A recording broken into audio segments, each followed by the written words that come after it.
우리가 어때요? 우리 세상을 살면서 어때요? 도덕성 많이 따지죠? 도덕성하고 뭐죠? 뭐 있죠?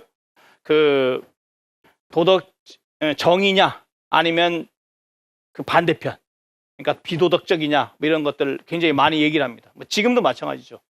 도덕이냐, 뭐 도덕과 명분, 아니면 뭐 능력이냐, 실력이냐 이런 얘기 많이 하는데 바로 여기 이 오기 같은 사람들이죠. 여기 사진을 보면 그 야누스적인 이런 인물이죠. 근데 저기는 저 그림은 오기가 그 병사의 종기를 빠는 장면입니다. 어때요?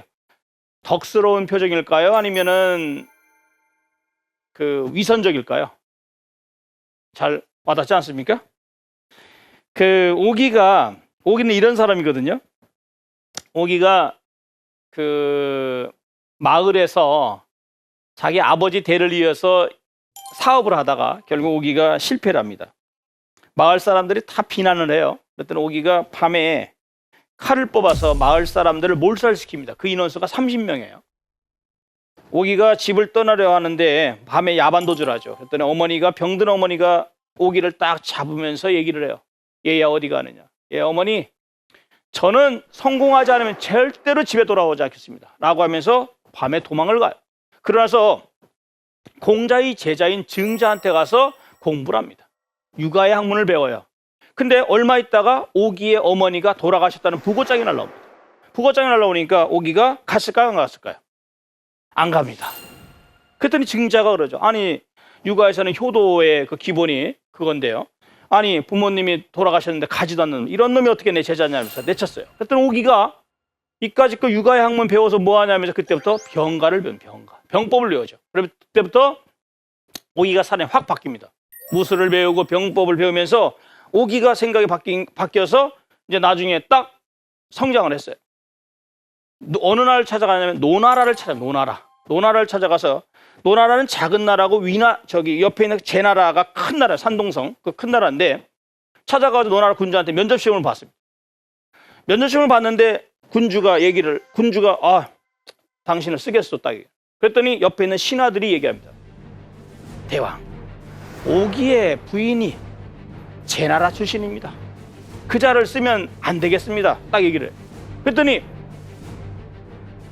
그러냐고 얘기를 하면서 그럼 안 되겠다 했더니 오기가 그 자리에서 칼을 뺍니다. 무슨 짓을 했을까요? 아내를 죽입니다. 그리고 나서 그때 장수가 돼요. 장군이 딱 돼서 바로 그 노나라가 작은 나라, 아주 작은 나라입니다. 작은 나라인데 그 큰 제나라랑 싸워서 이깁니다. 몇 번 싸워 다 이겨요. 그랬더니 이번에는 누군가가 또 와서 또 비난을 합니다. 제나라를, 즉 작은 나라가 큰 나라를 이기는 것은 상서롭지 못합니다. 맞잖아요.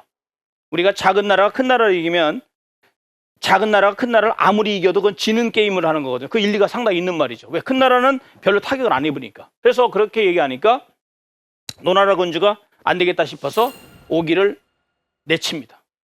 그때 오기가 누구한테 가냐면 위나라를 찾아요. 위나라. 옆에 있는 그 위나라를 찾아갔는데 위나라 군주의 이름이 문후예요. 문후인데 오기가 가서 면접 시험을 보려고 딱 했는데 문후의 최측근 일명 그 옆에 있는 그 신하가 이극이라고 하는 사람이에요. 문후가 물어봅니다. 문후가 이미 얘기는 다 들었어요. 오기가 자기 어머니 돌아가셔도 가지도 않았고 자기 아내를 죽여 장수가 됐고 막 이렇게 했어요. 그랬더니 그런 얘기를 다 듣고 있었죠. 그런데 이극이라는 사람한테 딱 한마디 물어봐요. 오기가 도대체 어떤 사람이요? 딱 얘기를 했어요. 그랬더니 이극이 뭐라고 얘기합니까? 예, 오기는 탐욕스럽고 여색을 밝히지만 그는 병사를 다루는 일은 사마양저도 따라갈 수 없습니다. 이렇게 얘기하는 거예요. 그랬더니 문후가 좋다. 그럼 됐다. 그러면서 오기를 장군으로 임명합니다. 그때부터 오기가 승승장구를 하게 된다는 것이 사마천의 이야기입니다. 그런데 우리가 세상을 한번 생각해 보세요. 그렇게 인간성이 안 좋은데 성공할 수 있을까요? 안 되죠. 오기가 병사들의 마음을 얻은 것을 찾아봤습니다. 사마천은 기록을 하고 있죠. 병사들과 같이 풀밭에서 잠을 잤습니다. 그리고 병사들과 같이 식판을 같이 들고 밥을 같이 먹었다고 기록하고 있고요. 또 병사들과 함께 자기 군장을 꾸리지 않고 군장을 직접 메고선 다녔습니다. 그리고 중요한 게 하나 있죠. 바로 아까 사진을 보셨던 그것처럼 병사가 어느 날 그 병사가 등창 악성 종기가 났어요. 악성 종기가 나니까 오기가 장수 그 군의관을 부르지 않고 자기가 직접 종기를 빨았습니다. 어때요? 병사들이 감동했을까요? 감동 안 했을까요? 감동하죠. 그랬는데 중요한 게 또 하나가 있습니다. 사마천은 뭐라고 얘기하냐면 오기가 빨아진 그 병사의 어머니가 오기를 면담한 이야기를 기록하고 있어요. 어떻게 기록을 하냐면 오기가 빨아진 그 병사의 어머니가 오장군을 면담 신청합니다. 물론 직접 만나지 못하니까 다른 사람 통해서 얘기를 전달하게 하죠. 오장군께서는 더 이상 이 아이의 종기를 빨아주지 마십시오. 지난번에 이 아이의 애비가 오장군께서 빨아준 종기에 감동해서 전쟁터에 나가 싸우다 죽었습니다. 저는 제 남편에 이어 이 자식놈마저 잃고 싶지 않습니다. 다 얘기를 합니다. 어때요? 오기의 그 태도가 위선인가요? 아닌가요? 위선이라는 얘기입니다. 그 병사의 어머니는. 그러나 그 수많은 나머지 그 병사들은 그 사실을 알았을까요? 몰랐을까요? 몰랐죠. 당연히 전쟁터에 나가 싸워서 오기가 무려 64번을 전쟁을 해서 한 번도 지지 않았어요. 그래서 중국 역사에서 중국 장수들 중에서 가장 전쟁 승률이 높았고 유일하게 지지 않았던 장수가 바로 오기입니다. 어때요? 오기가 존경할 만할까요? 존경하지 않을 만할까요? 사마천은요, 오기에 대해서 평가를 부정적으로 했을까요? 긍정적으로 했을까요? 어때요? 우리 여기 앞에 계시는 오기에 대해서요, 사마천은 이렇게 평가를 했습니다. 오기는 각박한 사람이다라고 해요. 각박한 사람. 각박하죠. 자기의 성공과 출세를 위해서 노력한 사람. 그러나 사마천은 이렇게 얘기합니다. 사마천이 여태까지 지금 몇몇의 사례를 들으시면서 느끼시겠지만 사마천은 이런 생각을 합니다. 성공한 사람들, 자기 어떤 일을 하는 사람들이 상당히 인간적으로 때로는 문제가 있다.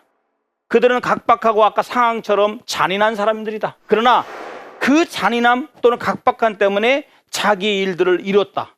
그렇다고 해서 사마천이 그 자들을 완전히 긍정적으로 얘기한다? 아닙니다.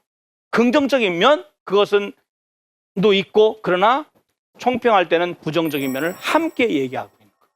그것이 다르다 이렇게 생각을 하면 될 것 같고요. 그 사람이 중국 사람들이 사실은 그 존경하는 인물 중에서 꼽으라고 한다면요, 누굴 꼽는 줄 아세요?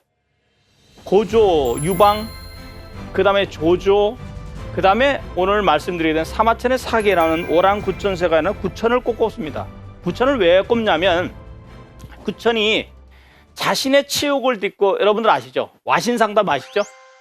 우리가 와신상담을 아는데 이런 부차와 구천의 5월 동지 이야기는 너무나도 알려진 얘기입니다. 그래서 근데 그 핵심을 많이 아시는 내용이시지만 사마천은요, 오자서열전, 오랑구천세가 등등해서 그 이야기를 굉장히 깊이 있게 서술하고 있어요. 그런데 구천이 오나라랑 월나라 어느 나라가 힘이 더 셌을까요? 오나라가 훨씬 더 강국입니다. 월나라는 작은 나라고요. 근데 이 월나라 구천의 아버지가 윤상입니다. 윤상인데 윤상이 어느 날 죽었어요. 죽었는데 죽은 상사를 틈을 따서 부차의 아버지 누구죠? 그 유명한 함려입니다. 함려가 쳐들어왔습니다. 쳐들어왔는데 물론 월나라가 초나라에 붙었어요. 그래가지고 잠깐만 위협을 하니까 사실은 그 내막이 있는데 쳐들어왔습니다. 그런데 오나라는 어마어마하게 큰 나라고 월나라는 작은 나라니까 전쟁을 하면 곧바로 끝납니다. 그랬더니 그 구천이 누굴 찾아갔을까요? 감옥을 갔습니다.